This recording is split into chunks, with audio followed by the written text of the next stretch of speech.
అండి అందరికీ. నిమిషాల్లో ఫ్రిడ్జ్లో స్టోర్ చేసి పెట్టుకున్న మినప్పిండి దోశ అండి. ఎంతమందికైనా నిమిషాల్లో అయిపోతుందండి.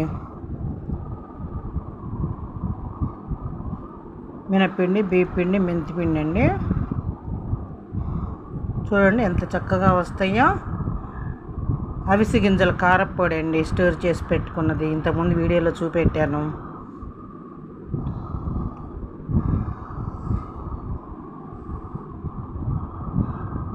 దొండకాయ నిల్వ పచ్చడి.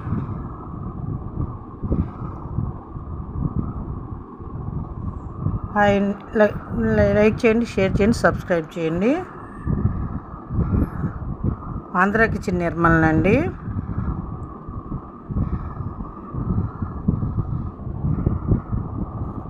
కామెంట్ పెట్టండి. దొండకాయ నిల్వ